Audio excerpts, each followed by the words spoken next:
matter little to one such as myself.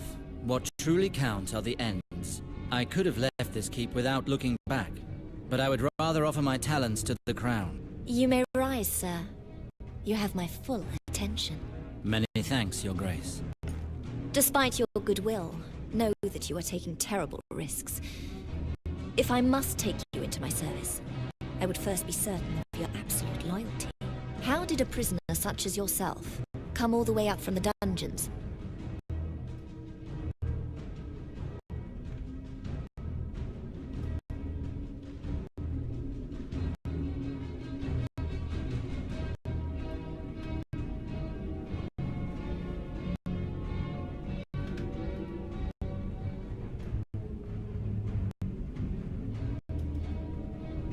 That answer is the only thing I cannot give you, Your Grace. At least for the moment. This is not what I expected of you, sir. You disappoint me. Please forgive me, Your Grace. Enough! Guards, seize him. Just a moment, Your Grace, I beg of you. You have one more chance to satisfy me, Sir Alistair. There will be no more second chances. I'm listening.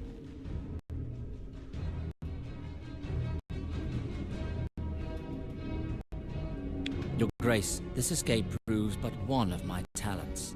If you allow me to offer my services to you alone, I promise to show you that I am capable of even greater feats. Why do you wish to assist me? What is it you want? I learned that my sister, Eliana, was promised to Valar. An unfortunate choice, I'm afraid. How so? Because he is bastard-born, Your Grace.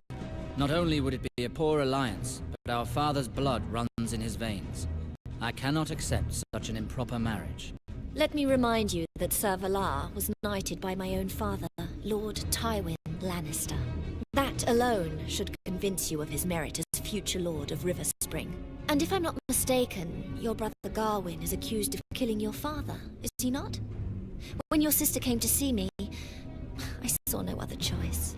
Sir Valar grew up at Riverspring in the heart of the castle itself. He was the one capable of ensuring the protection of these lands, as well as that of your sisters. With your permission, my lady, I have returned, and as the firstborn son of my house, it is up to me to decide what happens to my family. No doubt my long absence has left me but a distant memory to many here, but I am still my father's lawful heir. Why do you not submit your grievance to the king when he is holding court? I'm certain that your request will be granted.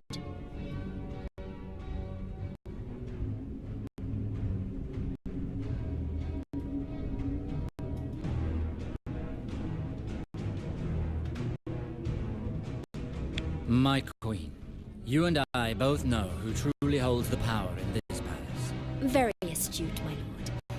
But you will understand that, however generous she may be, a queen may not act strictly out of charity. There are important tasks which must be carried out with the utmost discretion and efficiency. Would you be ready to undertake such a task for your queen?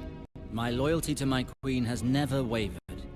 Tell me what you wish of me, and I will not disappoint. Very well, Sir Alistair. Your request has been heard. Serve me well, and I will make certain that Riverspring is returned to you. Disappoint me, and we will allow the King's justice to follow its course in your regard. That will not happen. I am delighted to hear that. We have it from reliable sources that enemies of the Crown are running unchecked in King's Landing, and I want their heads. And since it appears that you and Sir Valar have the same objective, it is my wish that you carry out this mission together. And why not use this opportunity to find out who is more dedicated, you or your half-brother?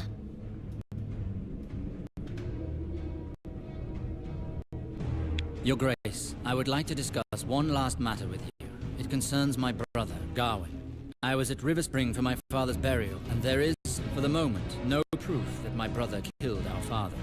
I know not who informed the Crown of my brother's guilt, but it would seem that he was judged too quickly. I dare ask one more favor of you. Please withdraw this accusation until there is formal proof of his guilt. I see. It is an enormous boon that you ask of me. Very well. To prove my faith in your abilities, I will lift the reward on your brother's head. The watch will leave him in peace. For the moment. I praise your grace's generosity. For now, go and await me in the antechamber. There are matters I must discuss in private with Sir Valar. We will speak again shortly.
They say he's learned sorcery. You've been reading too many fables, my friend. No, it must be something else. Joffrey as well. And why not? You're so dull, my dear.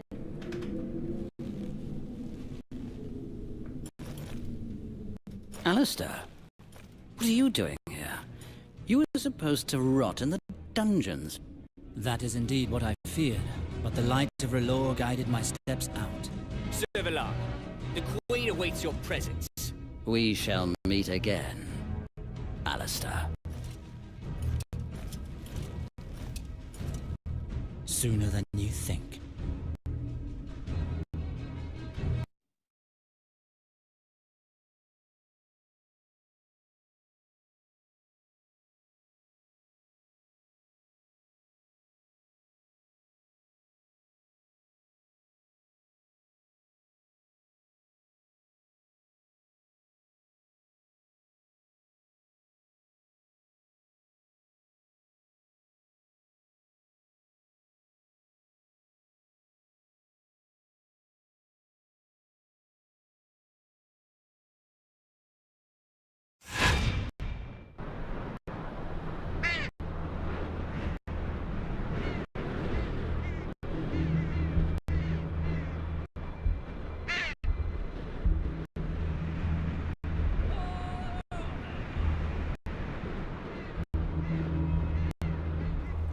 So, just like that, Jon Arryn was dead. Unfortunately, I'm afraid it's true. The royal seal and the missive was still unbroken when the Raven arrived. That would mean that he passed shortly after I left King's Landing. I will pray to the Seven that his soul receives the welcome it deserves. He was a great man. In his letter, he mentioned being wary of those around him.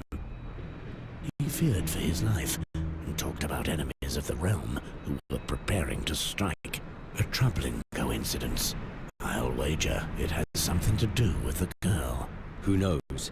In any case, he must have thought her very important. You still hope to carry out your mission, Sir Donnelly? Yes, I shall not betray my lord's last wish. I must finish carrying out his orders and find a safe place for the girl. Now that we have an idea of where she is, there is no need to trouble you any longer. You underestimate the Molestown tunnels. They're quite a labyrinth for newcomers. You'll need my expertise. I would also prefer one of us to accompany you. I'd rather know what's going on in the gift. Very well. I have a host of men waiting south of Castle Black on the way towards Molestown. I hope to meet with them and gather any news before proceeding. Jared, my lieutenant, will have warned my men of our arrival. I'm counting on you, Mors. Report to me when you've finished your mission. We'll leave immediately. I just need to make sure of one last thing. As you wish, sir. Theomar! Dick! Lion! I shall accompany Sir Donnelly to Molestown. His camp is close by. I am counting on you to get there as soon as possible. You must ensure that peace is maintained in the gift. Very well, Mors. Let us ride, sir.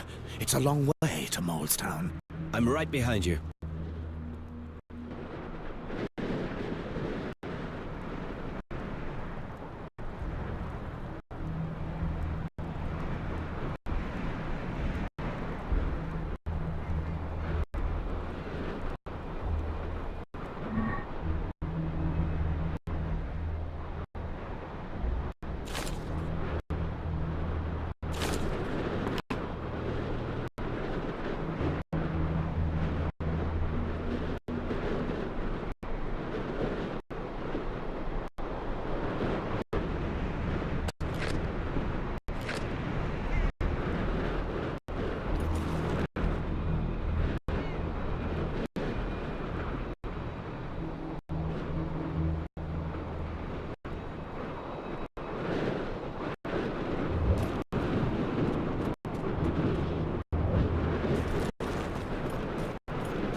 Jon Arryn, dead. I still can't believe it.